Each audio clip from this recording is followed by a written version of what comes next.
Hello বন্ধুরা, তোমরা কেমন আছো? আশা করি সবাই খুব ভালো আছো। আমরাও খুব ভালো আছি। রেহানের দুষ্টুমি চ্যানেলে সবাইকে জানি অনেক স্বাগত। এখন সকালবেলা চা নিয়ে বসে গেছি, আর এদিকে রেহান বাবু ঘুম থেকে উঠে গেছে। তারপরে মা গোপালের পুজো করছিল আর বক্সে বাজিয়ে দিয়েছিল গান। কৃষ্ণ কৃষ্ণ বল ময়না, রাধা রাধা বল, কলির যুগে কৃষ্ণ নাম পথেরই সম্বল। এই গানটা চলছিল আর রেহান কি নাচ করছিল সেটা তোমরা দেখো। ওর আনন্দটা যেন গোপাল ঠাকুর ওর সাথে খেলছে। আর তারপরে গানটা যেই বন্ধ হয়ে গেছে, ওর মুখটা দেখো, কারণ মায়ের ফোন থেকে গানটা কানেক্ট করে চলছিল আর মায়ের একটা ফোন এসছিল, তাই গানটা বন্ধ হয়ে গেছে। আর বাচ্চাটার মুখটা কিরম একটা হয়ে গেছে। তারপর মা তাড়াতাড়ি করে ফোনটাকে কেটে গানটাকে আবার যেই চালিয়েছে, তখন দেখো কি আনন্দটাই পেয়েছে আমার নাড়ু গোপালটা।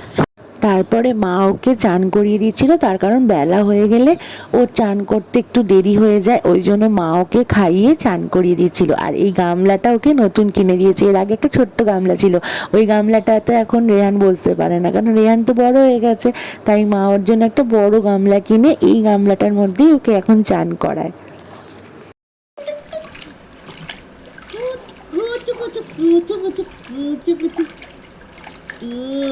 চান করে নাও।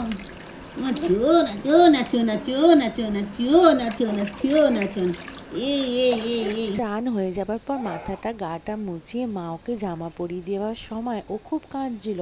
তারপর মা ওর কান্না থামাতে পারছিল না বলে আসন পেতে তারামার সামনে বসিয়ে দিয়েছে। আর তারামার সাথে ও যেন কি কথা বলে চিৎকার করে করে, আর তারামার দিকে দেখতে থাকে। ও আর তারামাই জানে ওরা নিজেদের মধ্যে কি কথা বলে, আমরা কিন্তু জানি না। আর তোমাদেরকে একদিন ভালো করে শোনাবো ও কিভাবে কথা বলে। আর এদিকে মা রান্না করছে আলু পটল দিয়ে মাছের ঝোল, আর বানাচ্ছিল কচু, চিংড়ি মাছ দিয়ে কচু। কে কে ভালোবাসো অবশ্যই জানিও কমেন্ট করে। আর তারপর রেহানের খাওয়া হয়ে গেছিলো, মা ওকে রান্না করতে করতে খাইয়ে দিয়েছিল। তারপর ও শুয়ে মায়ের সাথে খেলছিল, মা ওর সাথে বকবক করছিল আর মায়ের কথাগুলো শুনে শুনে ও হাসছিল।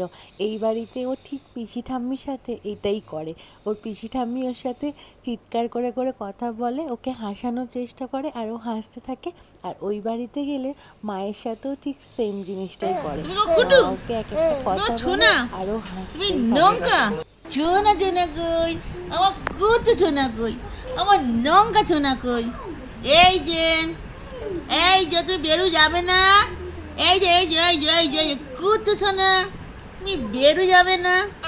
ও বেরু যাবে তো, তুমি বেরু যাবে তো ছোনা।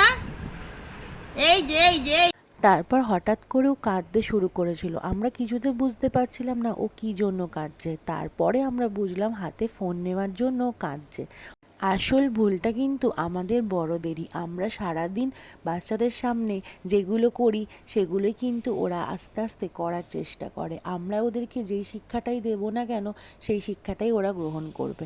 আমরা হাতে ফোন নিয়ে সারাদিন বসে থাকি, সেটা বাচ্চারা দেখে, আর ওরা তো এটা করলে তখন ওদেরকে ভুল বলা হয়। কিন্তু বাচ্চাদের হাতে সত্যিই ফোন দেওয়া উচিত না। ফোন জিনিসটা কিন্তু খুবই খারাপ। আর এইটুকুনি বয়স থেকে হাতে ফোন দিলে, ফোন দেখলে ওর চোখেরও ক্ষতি, আর আরও অনেক কিছুর ক্ষতিই হতে পারে। তো আমরা বড়রা এটা বুঝি না। আমরা বড়রা বাচ্চাদেরকে শান্ত করার জন্য ওদের সব আবদারগুলোই আমরা মাথা পেতে নিই। যাই হোক, হাতে ফোনটা দিয়েছিলাম, হয়তো ভুলই করেছে। এখন বিকেল হয়ে গেছে আর সাজুগুজু করিয়ে দিয়েছে নিয়ে মা ঘুরতে যাবে বলে। আর এই জামাটা এখনও ওর বড়, অনেকটাই বড়, তাই জন্য মা জামাটা চেঞ্জ করিয়ে অন্য জামা পরিয়ে ঘুরিয়ে ফিরিয়ে নিয়ে দেখো চলে এসছে। আর মা বলল এই জামাটা কদিন পরে পরাবি। আর এদিকে দেখো আমার বাবা হাঁটছে। হ্যাঁ, বাবাকে ডাক্তার বলেছে এখন রোজ হাঁটতে, তাই জন্য বাবা এখন বাড়ির সামনে রোজ এখন হাঁটে। আর বিকেল হলে মাও হাঁটতে যায়। মা সামনে আমাদের একটা পুকুর আছে, ওখানে হাঁটে, আর বাবা বাড়ির সামনেই হাঁটে। তারপর রেহান ঘুরে ফিরে এসে লক্ষ্মী সোনার মতো এখন খেয়ে নিচ্ছে। এবার একটা কথা বলি, যারা আমাকে খুব ভালোবাসো, আমার ছেলেকে যারা খুব ভালোবাসো, তারা অনেকেই আমাকে বারণ করেছো ওর ভিডিও, ওর ফটো সোশ্যাল মিডিয়াতে ছাড়বি না।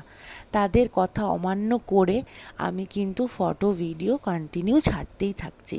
তাদের কাছে সবার প্রথমে আমি মাথা পেতে ক্ষমা চেয়ে নিচ্ছি। এবার একটা কথা বলি, যারা এই ছোট্ট দুধের শিশুগুলোর ক্ষতি চাইবে তাদের কি ভগবান ভালো করবে? কারণ ভগবানের জায়গাতে তো ওদেরকে আমরা রাখি, তাই না? ওরা কি বোঝে? ওরা তো অবুঝ শিশু, ওদের তো জ্ঞান নেই। ওদের ক্ষতি করে যে ক্ষতি করবে তার কি ভালো হতে পারে? যাই হোক, বাদ দাও ওইসব কথা।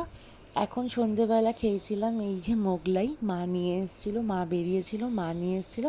আর রাতের বেলা খেয়েছিলাম মাটন বিরিয়ানি। আজকের মতো ব্লগটা এখানেই শেষ করছি। কাল দেখা হবে নতুন একটা ভিডিওর সাথে। সবাই খুব ভালো থেকো।